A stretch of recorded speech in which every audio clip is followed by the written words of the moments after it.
Hi, everybody. Today is Friday, January 31st, 2025. And our friend, Ambassador Chas Freeman, is back with us. Welcome back, Ambassador. Glad to be with you. Let's get started, Ambassador, with one of the candidates in the new administration, in the Trump administration, which is so many people are against her, are against Tulsi Gabbard. And here is what she said about the Democrats are forcing her to say that Snowden was a traitor to the United States. Here is what they were trying to force her to say. States of America. Senator, I will also repeat my answer. He broke the law. You said earlier that you were offended by a question that my colleague from Kansas asked, which I think was his duty as somebody on this committee to fulfill his responsibility to advise and consent. We are not here to be a rubber stamp for the President of the United States. So let me ask you again, do you believe, as the chairman of this committee believes, as the vast majority of members of our intelligence agencies believe, that Edward Snowden was a traitor to the United States of America? Senator, if confirmed as Director of National Intelligence, I will work with you to make sure that there is not another Snowden-like leak. Media. It's not a moment to propagate theories, conspiracy theories, or attacks on journalism in the United States.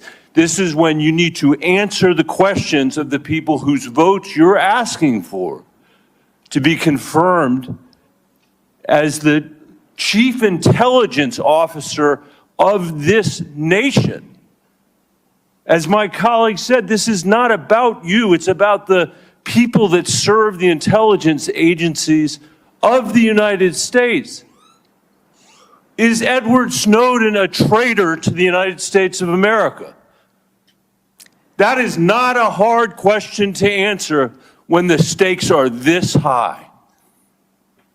Senator, as someone who has served in yes or no, is Edward Snowden a traitor to the United States of America? As someone who has worn our uniform in combat, I understand how critical our national security is. Apparently you don't. Yeah. Well, I confess, when Edward Snowden revealed what he did, through a journalist based at that time in Brazil, and interviewed in Hong Kong, released lots of information. As someone who had spent 30 years in our diplomatic service and was quite proud of never having leaked anything to the press and taking great care to preserve the confidentiality of conversations with colleagues from other countries, as well as to protect those secrets that were entrusted to me to enable me to do my job, I was shocked by Snowden's action.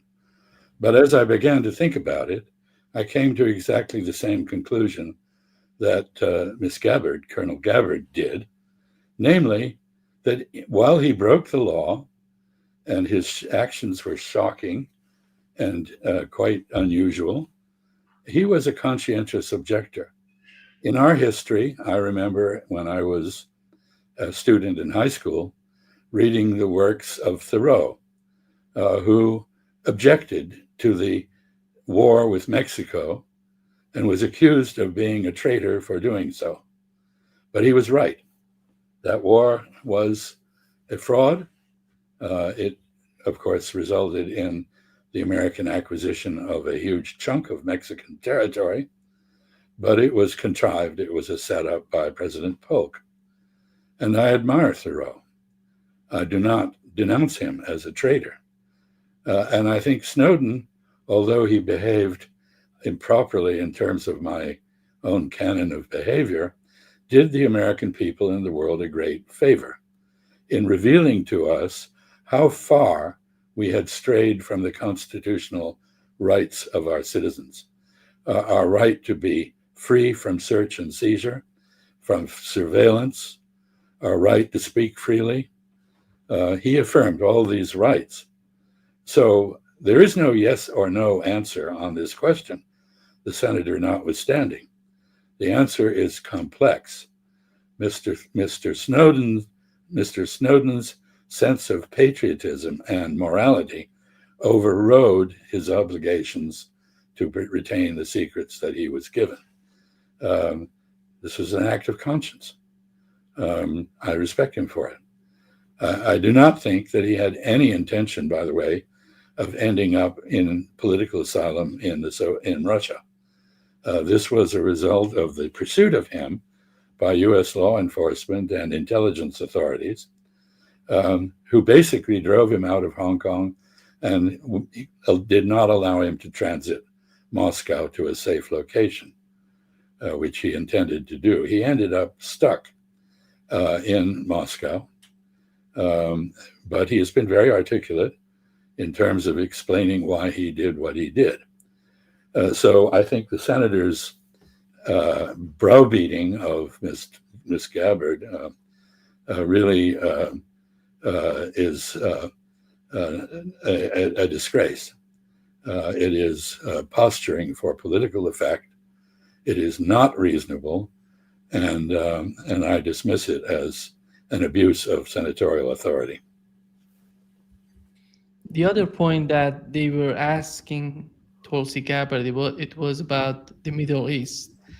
And because we know that she was, in those days, she tried to understand Bashar al-Assad, talk with him, and they're trying to connect her with the Bashar al-Assad dictatorship and all of that in their rhetoric.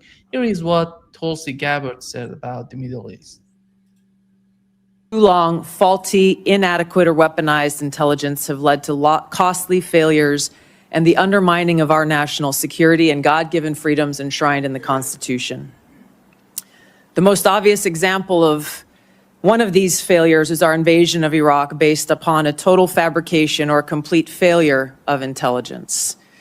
This disastrous decision led to the deaths of tens of thousands of American soldiers, millions of people in the Middle East, mass migration, destabilization, and undermining of the security and stability of our European allies, the rise of ISIS, strengthening of al-Qaeda and other Islamist jihadist groups. What unsettles my political opponents is I refuse to be their puppet. I have no love for Assad or Gaddafi or any dictator. I just hate al-Qaeda. I hate that we have leaders who cozy up to Islamist extremists, minimizing them to so-called rebels. As Jake Sullivan said to Hillary Clinton, quote, al-Qaeda is on our side in Syria.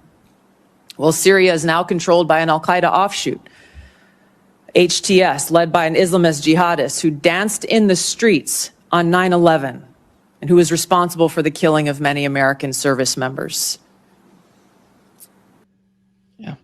What she said about the reality in the Middle East, do you agree with her? Yes, entirely. I think in part as a combat soldier, medical related in Iraq, dealing with the deaths of her male and female colleagues, compatriots at the hands of al-Qaeda, she really does hate that sort of Salafi Islamist extremist movement and its abuse of human decency. And I would add, its abuse of the precepts of Islam. When she learned, as she did as a member of the Intelligence Committee of the House of Representatives, that the United States, under a program called Timber Sycamore, was in fact aiding, training, funding, supplying weapons to al-Qaeda and other such movements in an effort to overthrow Bashar al-Assad's government, I think she was outraged. And she went to talk to Assad, not about that, but to try to understand what it was that was so offensive to American interests that it would justify working with jihadis. Of course, there is a long history of America working with jihadis, most notably in Afghanistan, during the Soviet occupation. And this came back to haunt us when the Taliban and others in Afghanistan then turned on us when we copied the Soviet Union and invaded Afghanistan. I mean, we had a perfectly good reason for a raid, a reprisal after 9/11, because the Afghan regime led by the Taliban was providing safe haven to Osama bin Laden and Al-Qaeda, the architects of the 9/11 disaster, terrorist attack on New York and Washington. But it should have been a raid. It should not have been a prolonged war. And we should have accepted the offer the Taliban made to expel Al-Qaeda and cooperate with us. So we have a long history of trying to turn the devil in the form of Al-Qaeda or similar organizations, the Haqqani group in Afghanistan, for example, to our advantage. And this has usually ended in disaster. So the attack on her, which of course since she's breaking ranks with the official narrative, demonstrates one thing, and that is that she actually is qualified to head the National Directorate of Intelligence, because she has a critical mind. She thinks for herself. She is not afraid to speak truth to power. She is not afraid to differ with the established narrative. So, the charge that somehow, because she perceived the same reality that everybody else outside the United States, including Vladimir Putin and Bashar al-Assad, but many others as well, perceived that we had a program to arm jihadis against our enemies in Iraq and elsewhere, the perpetrators of 9/11 against Bashar al-Assad. Her sense of outrage is entirely justified. Do you think that in the new administration, in the Trump administration, do they really understand that the threat that is happening right now in Syria, or they do feel that they can manage the situation in Syria? I'm not quite sure what they think they're doing in Syria. I think there is no strategy.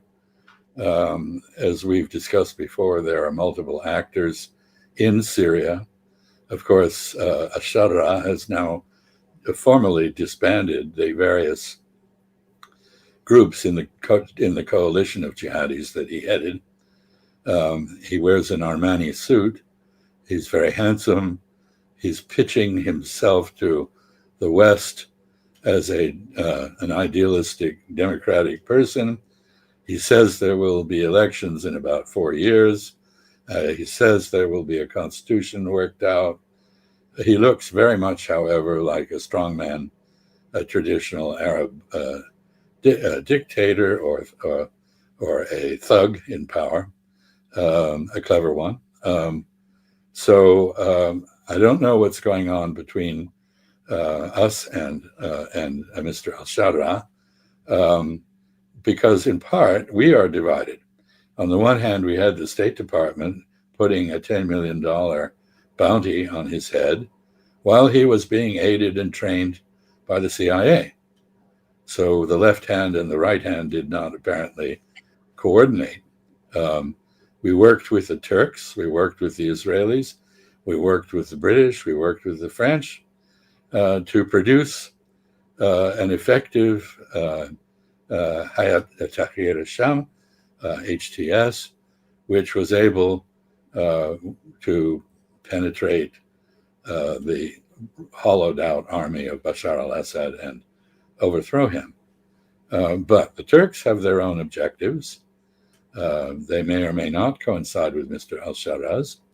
The Israelis are seizing Syrian territory after having destroyed Syria's ability to defend itself in order to facilitate a possible attack on Iran.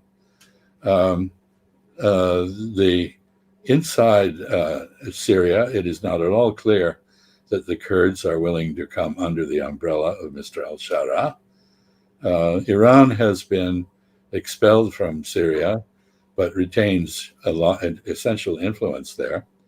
There is not domestic tranquility in Syria. There are more and more accounts of massacres of Alawites and others who do not agree with the Salafi Sunni group that is now in power. There are Uyghurs who boast of their desire to return to China and commit acts of terror, who have been incorporated into the new Syrian armed forces. This is a mess. Nobody knows where it's going. I don't think the Trump administration has a coherent policy on this. Probably it is taking direction from the Israelis, because that has been the pattern in the past. And the Israelis want to fragment Syria. They want to break it up into small statelets, which would facilitate divide and rule and enable them to dominate Syria without facing a threat from a unified Syria. But Syria, in many ways, is the traditional heart of the Arab world. Even though they are Muta'arab, they're not originally Arab. They were converted to become Arabs. They were assimilated. Their genetic background is not Arab, but they have emerged. Syria has emerged. It was always a center of the Mashriq, the eastern part of the Arab world. There were three traditional centers of authority, one of which was Damascus, the other was Baghdad and Cairo. Baghdad has obviously lost that role, and so has Cairo. Damascus is potentially a leader in the Arab world, which is one reason that Saudis and others are very concerned about its evolution. Will it become a haven for extremism? This is something of great concern to the Gulf Arabs, and it's also of great concern to the Russians, who are still bargaining with the new regime in Damascus over their role in Syria. But they do not want Syria to become an exporter of Islamist terrorism. So there are many, many forces at play. And this is too early to say much of anything. I don't think the Trump administration knows what it's doing, and I think it will take it a while to figure that out. How do they feel? You mentioned the feeling in the Arab world, in the Arab states. Are they feeling the same in Saudi Arabia and Qatar, or the situation is different, the way that they're seeing the situation in Syria? Well, I think, Qatar, the Qatari emir, just visited Damascus and made a declaration calling on the Israelis to withdraw from the buffer zone between Syria and Israel, which the Israelis have occupied. He, in other words, endorsed the UN position on this. Qatar very clearly has had a role with the Turks in the creation and training of Hayat al-Tahrir al-Sham. It is a champion of the Muslim Brotherhood, which is anathema to Egypt, to Saudi Arabia, and others, because it is a democratic Islamist movement. So Qatar's perspective is a little different from the Saudis. But the Saudis worry about Syria for two reasons. One, of course, they realize that only a unified Syria can be a bulwark against Israel. They have their problems with the Turks, in part because of Turkey's support for the Muslim Brotherhood and for Islamist democracy. But they are trying very hard to rebuild influence in Syria. So I think the Qataris and the Saudis, the Emiratis, are all on the same wavelength in terms of trying to help Syria get on its feet and hopefully not turn against them and hopefully revive itself as the center of influence that it traditionally has been. Donald Trump he's trying to convince the press, the people who are asking him about the situation in Gaza, that he's gonna force Egypt and Jordan to accept or to let the people to let Gazans, Palestinians into their territory, into their country, their land. Here is what he said. And the King of Jordan have both said that they won't take in displaced people from Gaza like you suggested. Is there anything you can do to make them do that? I mean, tariffs against those countries, for example? They will do it. They will do it. What makes you say that? They're going to do it.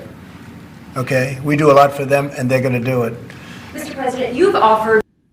This is the same policy that we've been witnessing from the Biden administration. Antony Blinken was the mastermind of this policy. He tried everything to convince these two countries to do that, but they were not successful in that. How about Donald Trump? Well, he's basically a disappointed bully, promising more bullying. This is a question. I don't think Jordan could survive the resettlement of more Palestinians.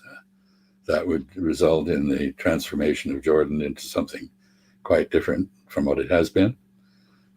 Egypt, of course, is dependent on the United States, which has exempted it from the cutoff in foreign aid, because that is essentially a bribe to keep Egypt in the Camp David framework, normal relations with Israel. Egyptians are flexible. Some in the Arab world consider them to be spineless, too flexible, too adaptable. But even Egyptians have national pride and honor, and I don't believe Mr. Trump can bully them into taking the Palestinians. His envoy, Mr. Witkoff, has also suggested they be moved to Indonesia. I don't think he talked to the Indonesians about that. This invited a counter proposal from Arakchi, the Iranian foreign minister, that perhaps the Israelis should be moved to Greenland, which is nothing if not imaginative. I think all this is nonsense. Palestinians have shown that they will suffer enormous indignities and huge numbers of deaths and wounding in order to stay in their own land. I don't think the Egyptians or Jordanians or the Indonesians are going to cave. What Mr. Trump is forecasting is a rupture in U.S. relations with Jordan and Egypt, not their acquiescence in his scheme. Donald Trump, in his first move, he's trying to put tariffs on Canada, Mexico, and China. Canada and Mexico, 25% and 10% for China. How is that going to interpret his foreign policies so far? Well, the major geopolitical advantage that the United States has, other than two great oceans separating us respectively from Europe and Asia, is the quality of our neighbors and the fact that they are not challenging. Canada is very responsive to developments in the United States and a very good friend. So is Mexico. But they are both very dependent on the U.S. market, which is very integrated with theirs. The North American Free Trade Area, now reborn in a new incarnation under President Trump's first term, but basically remaining the same, has produced an integrated market in which labor-intensive work is done in Mexico, some high-tech work is done in Canada, then there's assembly and high-tech work done here that integrates the whole thing. So what this onslaught means in terms of Canada and Mexico is the destruction of their economies. In the case of Mexico, this would throw Mexico into a depression. The result of a depression in Mexico will be a lot of Mexicans crossing the border into the United States in search of livelihood.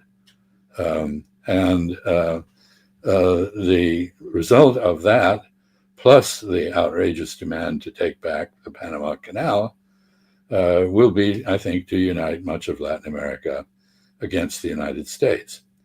In the case of Canada, I think the Canadians will be forced, if he does this, I think they will be forced to turn to other markets like Europe and China. And I know that what is happening, before we get to the Chinese example, I think what is happening internationally is that globalization is blooming. It is continuing at a furious pace. It's just not involving the United States. So it is globalization without the United States, built on the negotiation of multiple bilateral, multilateral free trade agreements. You just saw, in your case, in Brazil, an agreement between Mercosur and the European Union. Why did this happen? It is hedging against Mr. Trump's trade wars on both sides. And the same thing will happen in the case of Canada. The United States, if it pursues this course, will do the following. First, by raising tariffs, it will create inflation.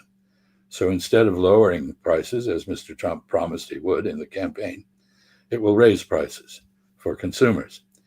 And second, much of American industry depends on inputs, that is, parts that are imported from various places, including especially Canada and Mexico.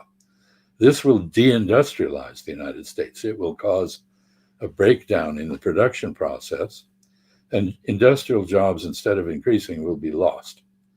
Third, because inflation is going up, employment is down, we're going to have higher interest rates.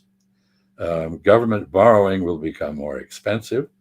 The ability to pile debt on debt will become less as interest rates rise.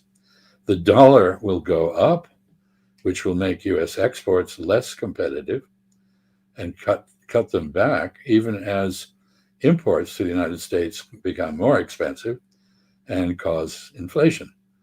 So this is a crazy economic program, and I don't know of any economists other than a few around Mr. Trump, Peter Navarro and so on, who have any confidence that it will do anything but be destructive to the United States as well as to Canada and Mexico. In the case of China, after promising a 60% tariff, Mr. Trump has led off with a proposed 10% tariff. This suggests that he wants to strike a grand bargain of some sort with China, and the 10% tariff is an opening point of pressure on leverage on the Chinese, and which he hopes to build. But I don't think China's in any mood to acquiesce in the sort of thing that happened last time. The Chinese don't want a trade war with the United States, but they can survive one if it comes. The same is true of the technology war, where we've just had a dramatic development in the creation of DeepSeek by a small private company in China, not connected to the Chinese government, not in receipt of any subsidies from the Chinese government, entirely self-financed. And that DeepSeek program is a death blow to some of the major American tech companies, which had hoped to sell AI services like a commodity. But DeepSeek is open source. Anybody, you can download it on your laptop or desktop and start building your own AI on that basis. This just knocks the whole idea of pay for service out of the box. Second, the cost of it was about 3% of what ChatGPT and others have incurred, $5.5 million. Very little money indeed. This was the creation of a small group of young Chinese PhDs in computer programming and engineering. And they did it without reference to what was going on abroad. They are accused of having replicated some of ChatGPT's learning process. Maybe they did, maybe they didn't. Doesn't matter. What they've come up with is a completely different, formidable challenger to the whole capitalist commoditization of AI that Mr. Trump's Stargate initiative, $500 billion supposedly, was supposed to produce. That's not viable anymore. So that is a fundamental change. And it illustrates, finally, a key point, and that is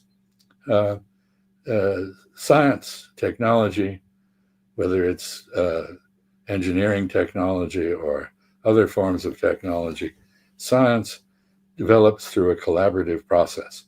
This means that it is to your advantage to have the widest possible network collaborating in a dialogue about science, about technology.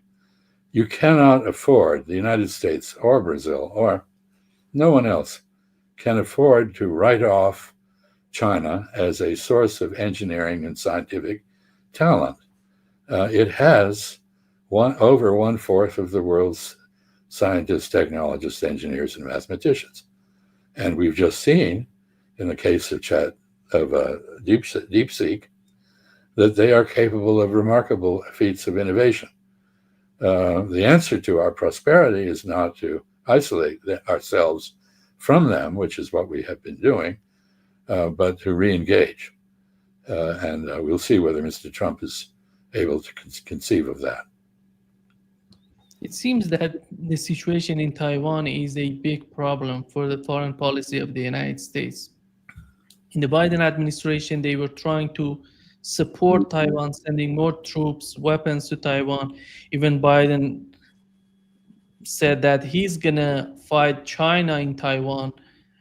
And here comes the new administration, the Trump administration. He's talking about putting, if you remember, during 2024 presidential election, one of the candidates of Republican Party, Vivek Ramaswamy, said, if we cannot get Taiwan, if China going to capture Taiwan, we're going to bomb the semiconductors factories in Taiwan, and just not to let China capture all of that. Here is Donald Trump talking about how he's going to deal with Taiwan. Near future, we're going to be placing tariffs on foreign production of computer chips, semiconductors, and pharmaceuticals to return production of these essential goods to the United States of America. They left us and they went to Taiwan, which is about 98% of the chip business, by the way. And we want them to come back. And we don't want to give them billions of dollars like this ridiculous program that Biden has. Give everybody billions of dollars. They already have billions of dollars. They've got nothing but money, Joe. They didn't need money. They needed an incentive. And the incentive is going to be they're not going to want to pay a 25, 50, or even 100% tax. They're going to build their factory with their own money. We don't have to give them money. They're going to come in because it's good for them to come in. They're giving them money. They don't even know what they're going to do with it. I had people tell me, we have no idea. We didn't need money. They don't know if they're probably going to use the money to build in other places, other countries. It's a ridiculous plan, very expensive and ridiculous. The only way you'll get out of this is to build your plant. If you want to stop paying the taxes or the tariffs, you have to build your plant right here in America. That's what's going to happen at record levels. We're going to have more plants built in the next short period of time than anybody ever envisioned before, because the incentive is... Well, he's got the history quite wrong. Morris Chang, who invented the idea of the fab, that is, a factory which produces chips designed by others on a contract basis, which was the basis for Taiwan Semiconductor, or TSMC, which is now the dominant firm in the world, based in Hsinchu, outside Taipei. He worked for Texas Instruments. He had this idea when he was in Texas. It was the American management of Texas Instruments and investors in the United States who declined to back him. So he went to Taiwan. He was Chinese. He didn't, and he created this concept there. It was not created here. It didn't go away from here. It never was here. Others have copied him. But we do not have in the United States either the workforce or the work ethic to rival Taiwan or the China mainland, which is catching up fairly rapidly. So I think the idea that you turn on Taiwan with tariffs and so on when you're trying to compete with China is madness. And It's very perplexing to people in Taiwan. Is Mr. Trump pro-Taiwan or not? It doesn't appear that he is. And in fact, a lot of people in Taiwan are quite concerned that he might do a deal with Beijing to the disadvantage of Taiwan. That's not impossible. But the other part of his statement that is nonsense is that people are going to rush to build fabs in the United States. TSMC is already doing that. Federal subsidies are necessary for that to be built in Arizona because of the limitations in our labor force and our union relationships with management, and because of the cost structure in the United States. The chips that will be built in Arizona are going to be probably twice as expensive as those built in Taiwan. And from an economic point of view, there's no reason for TSMC to do that. They did it as part of a political strategy of support from the United States against the mainland. Well, Mr. Trump isn't playing that way. So I don't know where this goes, but I think he's not unusually, he's misinformed. He has his facts wrong, and his theory of what you can produce with coercion is going to backfire. He posted on his social media that he's going to put 100% tariffs on the BRICS countries if they don't use the US dollar as for their trades.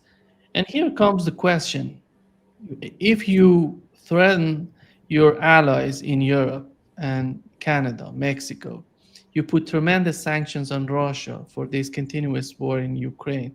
And how can you imagine that the people would trust you to use the US dollar for their trades? Well, I assume that's a rhetorical question because, of course, they won't trust you and they won't cooperate with you. I mean, all these threats give everybody an incentive to accelerate what I was talking about a moment earlier, which is globalization without the United States. In other words, cut the U.S. out, work around the U.S. I want to make one point, however, I should have made in connection with the Taiwan issue, and that is that the Trump administration is very bellicose, warmongering, if you will, in the case of Israel and its genocide. It is also historically very anti-Iranian. There seems to be some kind of behind-the-scenes back-channel communication going on with Iran, but Mr. Trump seems to want to have a deal with Iran. I don't know how far that will go, but anyway, perhaps he's not quite as belligerent toward Iran as he showed in his first term. But he is not belligerent on Ukraine. He wants the war to end. I think that's sincere. That would be to the advantage of Europe and the United States. And it would enable an attempt to build a new and more constructive relationship with Russia. It might involve China in a peacemaking role alongside the United States, which Mr. Trump seems to want to see happen. So that's a bright spot. And I don't think in the case of China that he's irrevocably committed to the kind of belligerent position that the Biden administration took, even though, and this is an important caveat, he is surrounded by hardline China opponents, hawks. His cabinet is full of people who don't appear to agree with him on many basic issues, but are nonetheless coming into office. To go back to Tulsi Gabbard, she clearly agrees with him on some issues. She is I'm sorry to say, a strong supporter of the genocide and very anti-Muslim. And so but she is not. She does agree with Mr. Trump on Ukraine. I don't know what her view is on Iran, but she does seem to have an independent mind and the ability to reason rather than to be the prisoner of the narrative. So she is the exception. If we look around, we see the new defense secretary removing the portrait of General Milley, the former chairman of the Joint Chiefs of Staff. We see him stripping Mr. Milley, General Milley, of his security clearance and his security protection. This has been done to other people, the former director of the CIA and so on. There's a great deal of vindictiveness in evidence, petty moves by people around Trump on Trump's orders. So the U.S. government at the moment is having convulsions. It is not effective. It is confused. Nobody knows what is happening.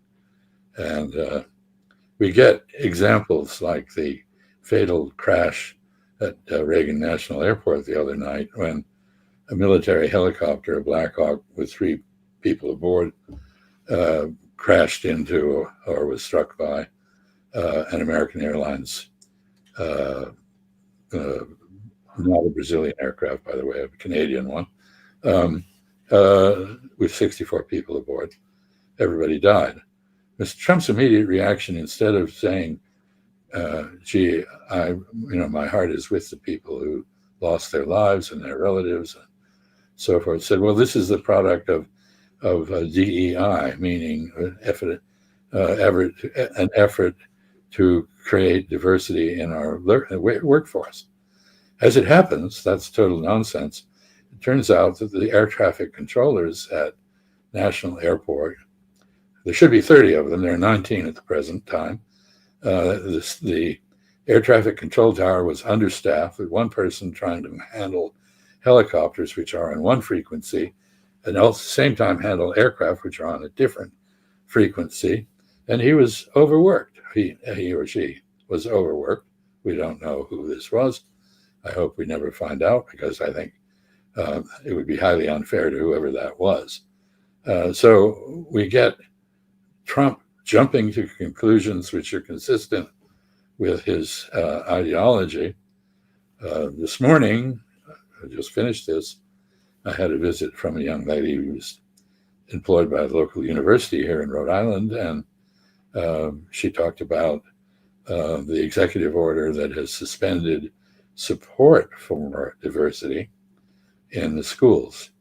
And apparently the schools have been told that they are to engage in patriotic indoctrination of kids from kindergarten through the 12th grade. And this means they cannot recognize anything but 2 genders. They cannot say anything that is critical of the United States or that deals with the history of minorities in the United States. This sounds very totalitarian to me. I hope it is not true. And I think, in a sense, the administration is off to such a bad start. It is offending so many constituencies and destroying the services on which they depend. There will be a large exodus of experts from the federal government, and it will be greatly weakened. It will not make America great again. It will make America weak. Before wrapping up this session, Ambassador, Donald Trump was talking about something new, and we haven't heard from any other administration. It was an Iron Dome for the United States. What's going on in his mind? Mind when he's talking this way? This is a repetition of Ronald Reagan's Star Wars initiative. Essentially, the Iron Dome, by the way, I used to authorize the subsidies to Israel to develop that when I was Assistant Secretary of Defense. It was very experimental. I was never sure it was going to work. I don't think it does work very well, except it is a psychological defense against the terror that arises from missile attack, or rocket attack, I should say, because it is basically aimed at rockets, unguided rockets, rather than missiles. This is Al-Qassam missiles, which are just basically a rocket with no guidance. And how well it works is a matter of some controversy. What Mr. Trump envisages would be lovely. of course, it would cost trillions of dollars. It would be a very long-term project. Its feasibility is not certain. What is certain is that if the United States embarks on such a program, the Chinese, the Russians, the Indians, and others will do the same. So in the end, you will have spent a huge amount of money. You will have destabilized the nuclear balance because, of course, the fear on the part of the Russians, Chinese, and others would be that you are acquiring an invulnerability against counterattack that would enable you to do a first strike on them and decapitate their leadership in Moscow or Beijing. Obviously, people see this kind of thing coming. That is why the Chinese are apparently building a huge new military command and leadership refuge center in Beijing, deep underground, which apparently is 10 times the size of the Pentagon, which is already fairly large. Mr. Trump wants to be, I think he genuinely wants to be, as he said, a unifier and a peacemaker, not a warmonger. But that's not how he's starting out. Just before wrapping up, Ambassador, do you see the possibility of having new treaties in terms of armed control treaties between Russia, the United States, and China? Mr. Trump proposed this, which is encouraging if he's thinking about that, because, of course, the Bush administration and its successors dismantled the entire arms control effort, and there is no longer any significant arms control in effect.